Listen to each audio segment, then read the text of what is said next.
Eu vou conversar agora com mulheres muito interessantes que vêm transformando a vida de outras mulheres. Eu sou Renata Ceribelli, sou jornalista, repórter, mãe de gêmeos, mãe da Marcela, que a Astrid conhece, feminista, com muito orgulho. E quero convidar as nossas entrevistadas, mulheres muito especiais, para se juntarem a nós. Dani Arraes. A Dani Arraes é jornalista. Cadê a Dani?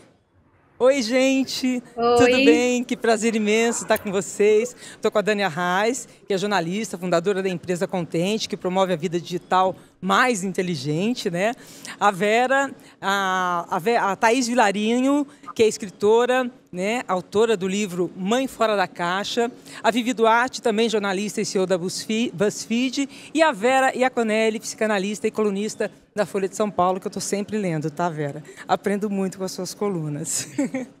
Eu queria começar, gente, pedindo para vocês contarem um pouquinho da história de cada uma de vocês. Começaria com a Dani. Dani, como é que você chegou até aqui? oi Renata, prazer estar aqui, prazer estar com essas mulheres maravilhosas, é, falando nesse evento tão necessário num dia como hoje. Eu costumo dizer que eu escrevo e confio na potência dos encontros, porque a gente tem uma mania de dizer já o que a gente faz, né? Eu sou jornalista, sócia da Contente, que é essa plataforma de mídia para uma vida digital mais consciente. Mas antes disso, eu sou uma mulher nordestina, eu sou uma mulher lésbica, eu sou mãe de uma criança agora, faz 5 dias, e isso já é uma grande revolução na minha vida. E eu comecei a fazer há um tempo uma série de vídeos chamada Fala que eu não te escuto impostora, porque eu percebi que nós mulheres, a gente se auto-sabota muito, né? A gente está o tempo inteiro pensando que não é boa o suficiente, e a gente está sempre lidando com a lista de tarefas interminável. Eu resolvi falar sobre isso e eu entendi a força que existe quando a gente fala sobre uma questão e quando a gente ouve outras mulheres, Porque principalmente. essas outras mulheres se Então, é um pouco. identificam, né, Dani? Essas outras mulheres se identificam nessa falta de autoestima, né, que a gente foi acostumada que nos impuseram por anos e anos, né? E a gente vê que o que a gente sente individualmente não é um problema só nosso.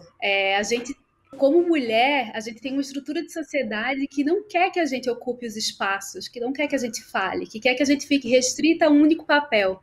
Então, quando a gente fala, a gente começa a se curar. Quando a gente encontra na outra uma semelhança com o que a gente sente, quando a gente entende que temos os nossos privilégios, então eu posso sofrer de autossabotagem, de síndrome da impostora, mas não se compara ao que uma mulher negra sofre, por exemplo. Eu até entrevistei recentemente a Vivi, que está aqui com a gente, e a gente foi, né, falando de mais e mais camadas dessa questão. Assim. Então, quando a gente fala, é um começo de um processo, que talvez dure muito tempo, mas que bom que a gente começou. Eu vou passar a bola, então, justamente para Vivi.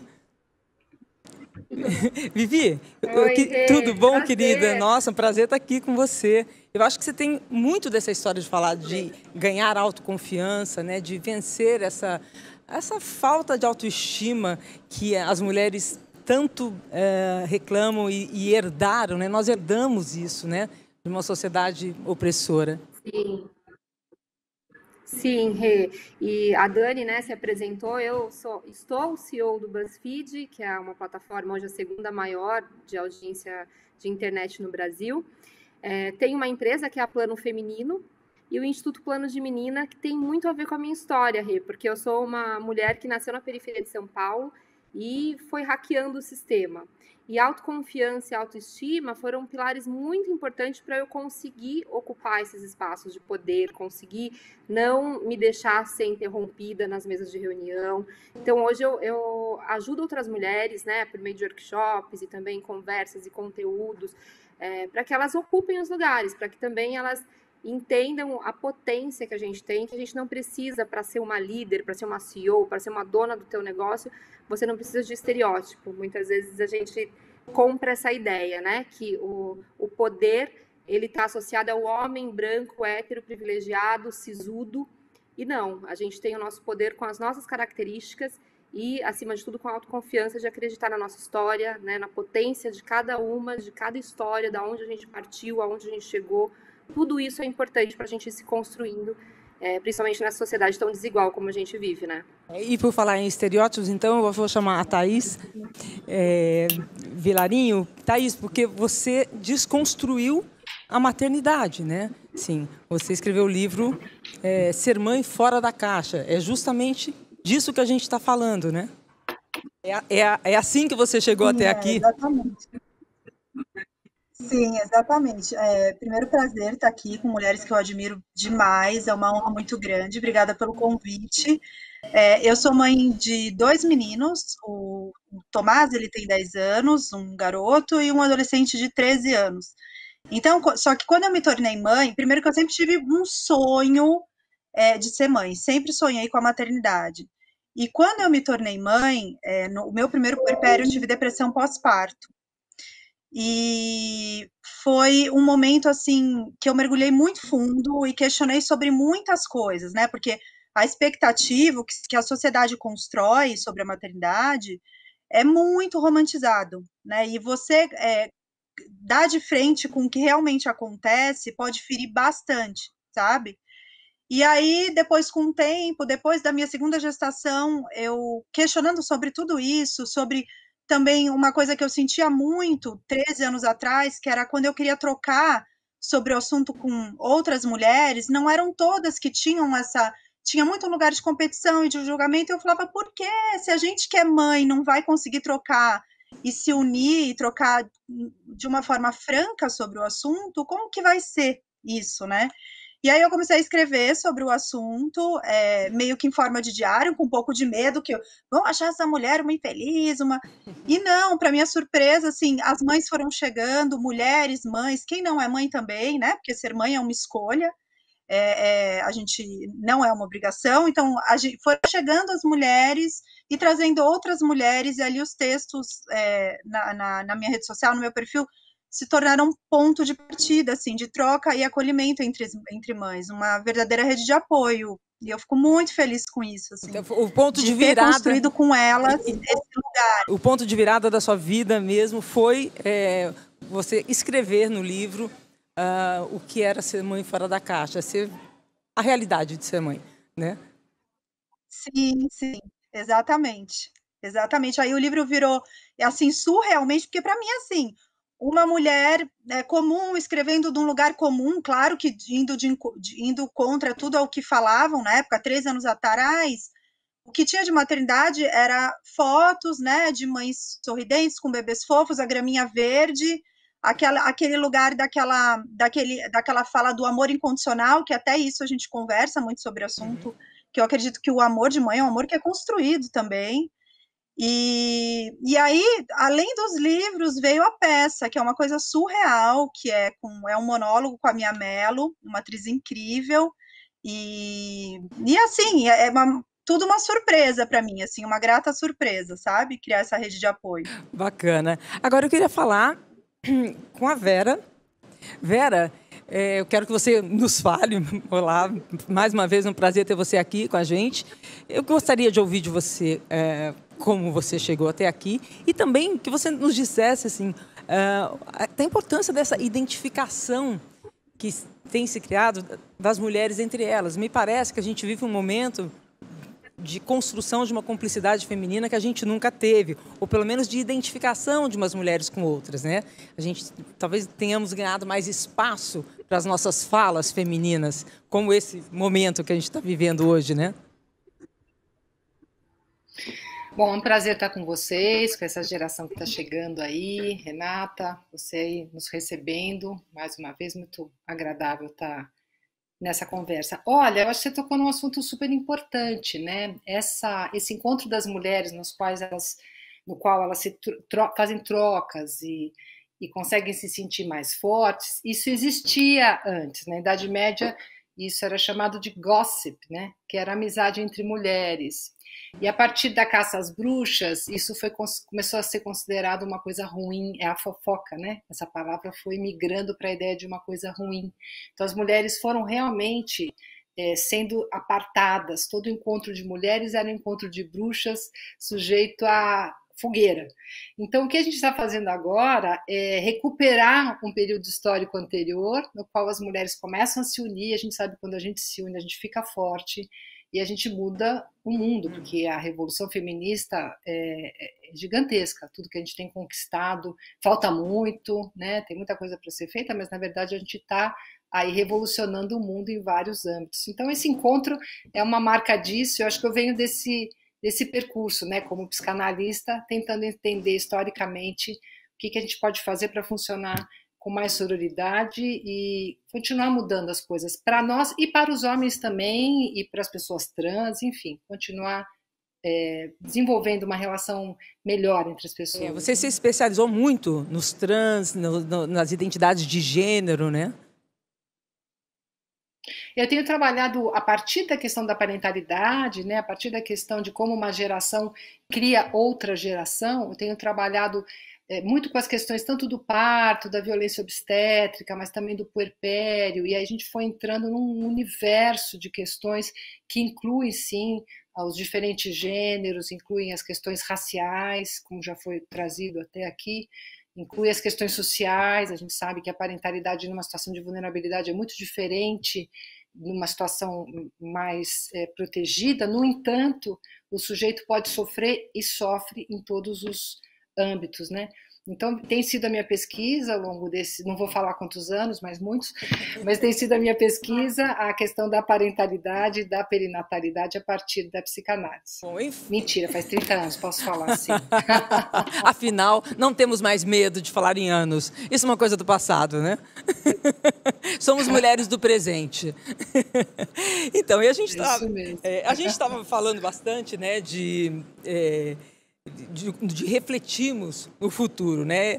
E a Astrid mesmo, agora há pouco, estava nos dizendo que a gente tem bastante dívidas a saldar com o nosso passado, né? Dívidas com o meio ambiente, com o racismo, com o machismo, né? Como mudar isso? Aí eu pergunto para vocês, assim, através do trabalho de vocês, através da própria existência de vocês, o que vocês têm feito para nutrir e curar no sentido de construir um futuro melhor? Pode começar com você, Dani. Vocês podem escolher quem começa. Fica cada um esperando a outra começar, né? Fica aquele, vai você primeiro. Eu percebi que eu tenho buscado nutrir a força que a gente tem como mulher. A gente não se dá conta disso na maioria das vezes. A gente costuma fazer uma lista de tarefas interminável. E eu comecei a pensar, será que o problema é a gente fazer essa lista e cumprir tudo aquilo ali, ou o problema está exatamente naquela lista? A gente precisa fazer tanta coisa, a gente precisa dar conta de tudo, a gente precisa ser essa super mulher. Então, eu tenho essa impressão que a gente... Por trás de uma Desculpa te interromper, mas eu tenho essa impressão de que a gente está sempre se cobrando, que a gente tem que fazer mais, porque a gente tem que se provar mais, né?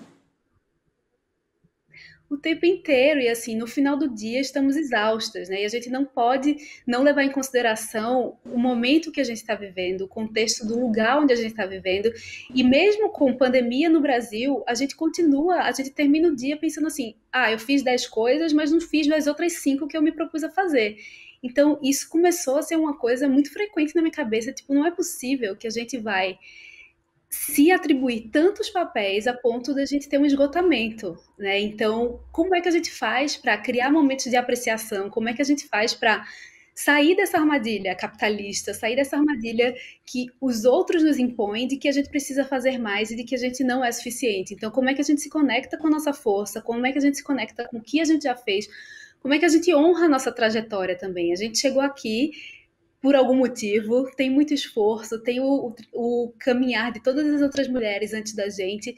Como é que a gente para e cria mais momentos de apreciação, sabe? Porque para mim tem sido muito forte. Isso não é possível que a gente vai acabar todos os dias frustrada individualmente. A gente tem que entender que é uma questão estrutural mesmo, que a gente está frustrada porque a gente não tem rede de apoio, porque na pandemia as mulheres são as que mais perderam emprego, são as mulheres que tiveram que virar professoras para dar aula online para o filho. Então, assim, como é que a gente se acolhe mais? E como é que a gente individualiza menos as nossas questões para a gente entender que a nossa força conjunta é ela que vai mover as estruturas, e é isso que a gente precisa tanto.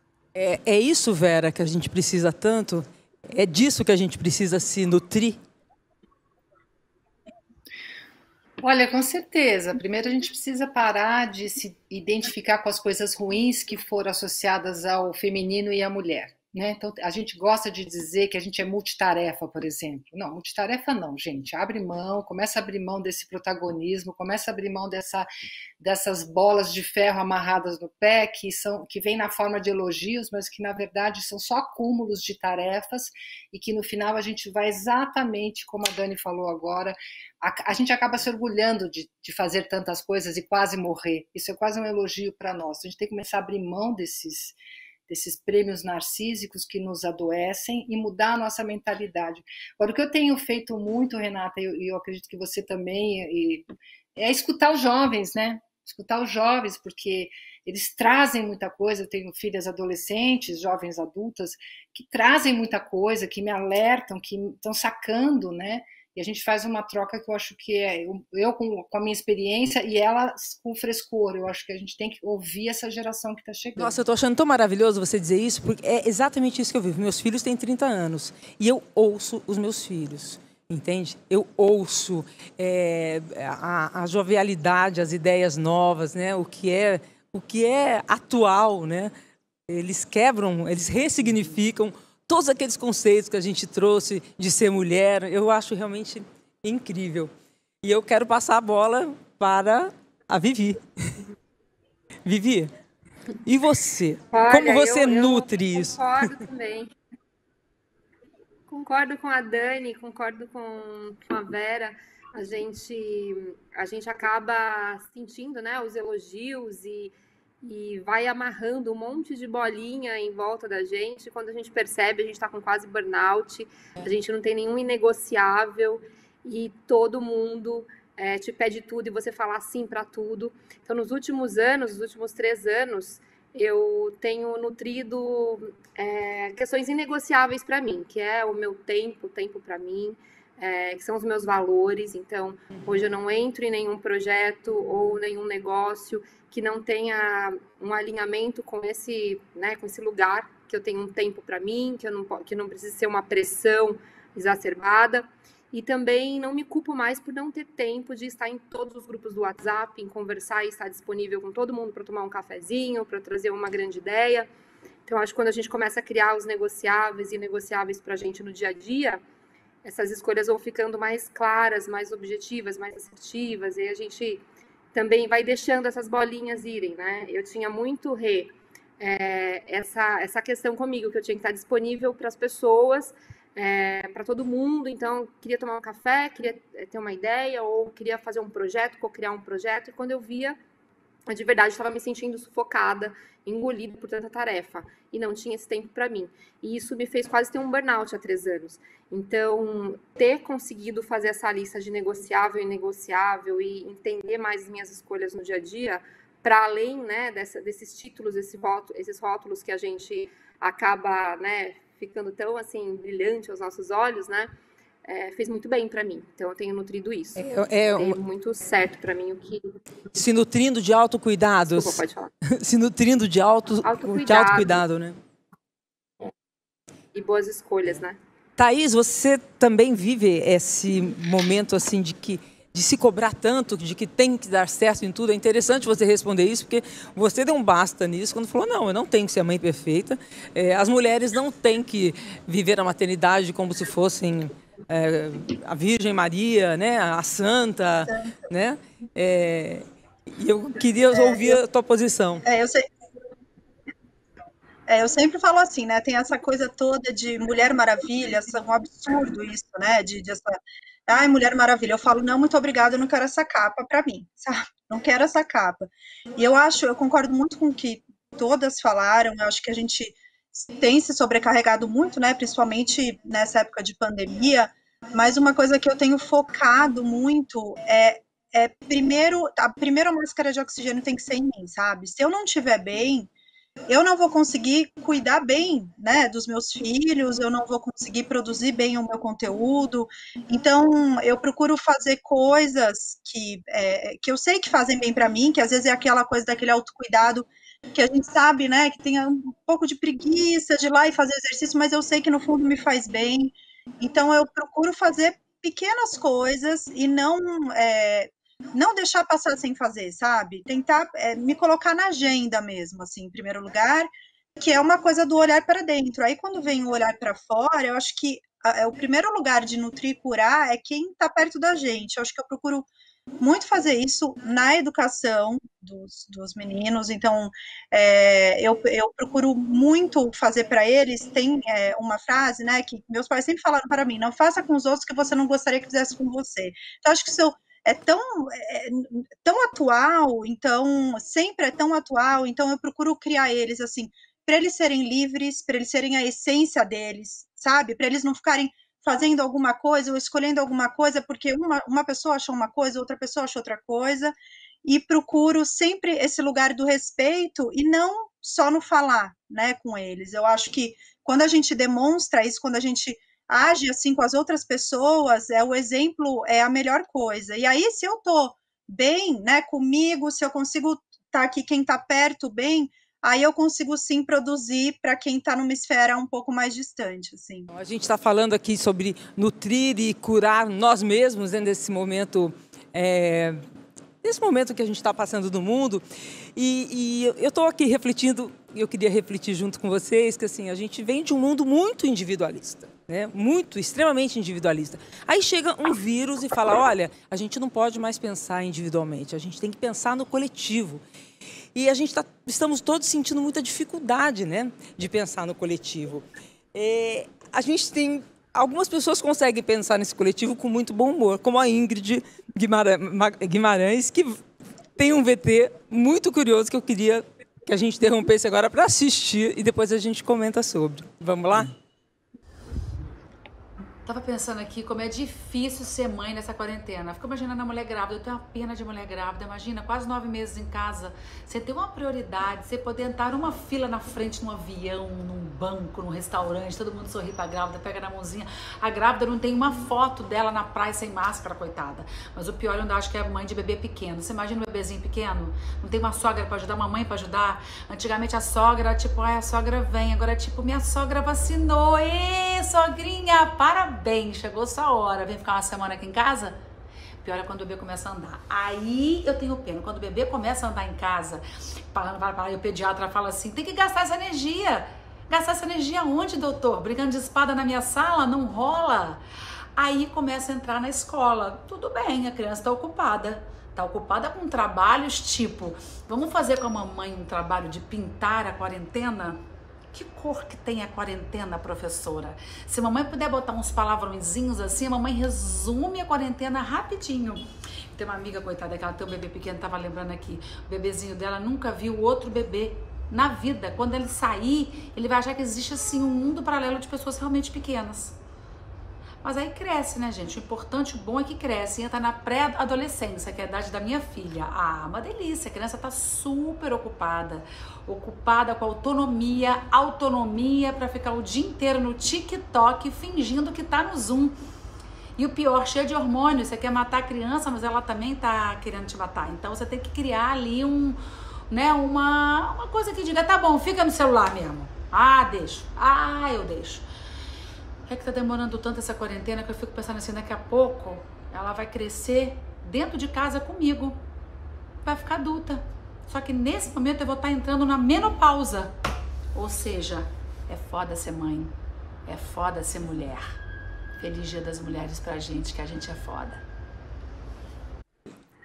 Verdade. Verdade, concordo em gênero, número e grau com você, Ingrid. Muito bom, né, gente? Isso é ser mulher, né? Assim, eu queria falar das transformações internas que a pandemia está provocando em cada um de vocês. E eu começo com a Thaís para ela falar especialmente sobre a criação das crianças, né? Porque a gente tem que falar do futuro dessas crianças geração pandemia, que vai ser diferente. São crianças que não estão indo para a escola, não estão convivendo com os amigos, né? Eu queria que você falasse um pouco da sua preocupação e, na sequência, você, Vera, nos dizendo que adultos serão esses, né? Quanto essas crianças vão ser afetadas para esse futuro? é uma chance também da gente criar seres humanos melhores, né? Estamos convivendo mais com os filhos, enfim. Thaís, começa com você. Nossa, eu falei, né, um filho de 10 e um de 13 que estão vivendo, assim, a idade é pertinho, mas eles estão vendo coisas muito diferentes. O adolescente, ele fica muito, né, muito no quarto, com a porta fechada, e tem essa questão toda do videogame, e assim, eu sinto demais, né, por ele, porque eu acho que é uma idade, tudo é sociável, mas eu acho que a adolescência, ele é muito lugar, assim, né, deixo os pais aqui um pouco, os meus amigos, eu sinto muito, assim, por eles, sabe? O Tomás, eu acho que é muito relacionado à questão do estudo, porque ele não suporta essa questão do online para ele, e assim, né? É muito chato. Então, ele sente muita falta da escola, assim, estava indo na escola 2 vezes por semana, mas é uma coisa assim que eu percebo que ele sente muita falta e que alterou muito o comportamento dele, o humor dele, porque ele sente falta dessa questão de estar na escola, de sociável, não consegue aprender, assimilar do mesmo jeito que ele aprende no online, não tem nenhuma comparação. Então, são as questões de mãe, né? Como a Ingrid falou, cada idade a gente vai achar que não, na gravidez é difícil por causa disso, quando tá com bebezinho é difícil por... Sempre tem uma questão, a mãe, qualquer idade que esteja passando dentro da pandemia, tem uma questão que a gente levanta, né? E tem uma angústia, assim. Vera, como que essas crianças da geração pandemia vão mostrar os efeitos desse momento na vida delas, na vida adulta, quando a gente fala em futuro? Não, olha, Renata, para a gente, esse tipo de evento assim mundial, né, ele acaba sendo uma aula de psicanálise a céu aberto, porque o que você tem? Você tem ali uma coisa que se abateu sobre o mundo, mas cada um vai responder a isso de uma forma muito particular. É claro que as pessoas não estão vivendo a mesma coisa, a gente disse que está todo mundo no mesmo mar, mas tem gente que está de transatlântico, tem gente que está de jangada, que tem gente que está com boia, né, porque as condições são diferentes. Mas cada sujeito ainda responde de uma forma única. Isso é importante para a gente aprender que o acontecimento em si ele não define a vida. Então, eu vejo no consultório, que eu estou atendendo direto desde então, que tem pessoas que amadureceram muito, que aprenderam a funcionar como família, que viviam num individualismo total, que tiveram que negociar espaço, tempo. Tem pessoas que se afundaram com drogas, bebida, violência doméstica, depressões, enfim. A gente teve um de tudo. Agora, não tem geração que não passou por alguma coisa assim inaugural. Tem a geração da Segunda Guerra, a geração da Primeira Guerra. A gente sempre tem aí marcas importantes que vão deixar para a gente fazer alguma coisa com isso. Mas a pandemia estaria... Não dá para saber. Mas a gente pode dizer que a pandemia estaria obrigando as crianças a amadurecerem um pouco mais rápido? Ou lidar com a dor? Sim, sim. E com medo, né? Eu vejo crianças... Tá obrigando a fazer... Vejo crianças com muito medo, né? Ai, meu Deus, minha mãe, meu pai não pode ficar doente. Isso, não sei o quanto uma criança suporta emocionalmente esse medo coletivo, né? Olha, as crianças tendem a ser mais resilientes do que os adultos. Elas têm porque depende até de adultos que podem amortecer um pouco a experiência, né? É claro que a gente está sob estresse, está tendo que fazer uma super lição de casa. O problema é que a gente não sabe quem vai fazer e quem não vai fazer. Então, vai ter efeitos, sim, traumáticos, mas não necessariamente duradouros e vai prejudicar uma geração inteira, não é isso. Mas muitas pessoas sairão prejudicadas, outras sairão fortalecidas. Esse é o jogo da coisa, né? A experiência em si, ela não é tão previsível assim quanto efeito, mas não é sem sofrimento. Agora, sofrimento não é adoecimento. A gente sofre, mas não precisa adoecer, né? A gente tem que sentir a dor para se transformar, né? Para não sofrer. A dor faz parte da vida, né? Exato. Vivi, você... a pandemia está afetando você? Que tipo de processos está acelerando? Que tipo de transformações a pandemia está acelerando dentro de você? Nossa, muitas, Rê. Eu fui casada, eu sou avó, né, da Luísa, de 3 anos, tenho um filho de 21 anos, e eu fui casada há 25 anos, e no início da pandemia, eu comecei a ressignificar toda a minha vida. Eu me separei, E comecei a olhar de uma ótica, assim, muito dessa questão do enclausuramento de dentro de casa, de aprender a ficar só, né? Meu filho já tem 21 anos, então parte tá com a namorada, parte tá em casa. Então esse exercício de ficar sozinha, de gostar da sua companhia, de reinventar, né, essa vivência que eu nunca tive. Imagina, eu casei com 16 anos, né? Então, na minha vida pessoal, a pandemia veio assim, para modificar muitas coisas. Acho que foi muito num.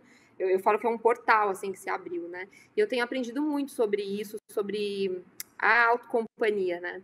E não gostava no início, mas agora eu tô aprendendo a ficar só, a gostar do silêncio, a gostar de ler, a gostar de meditar. Isso é um exercício? Que eu tenho aprendido. É um exercício a ser aprendido? É um exercício.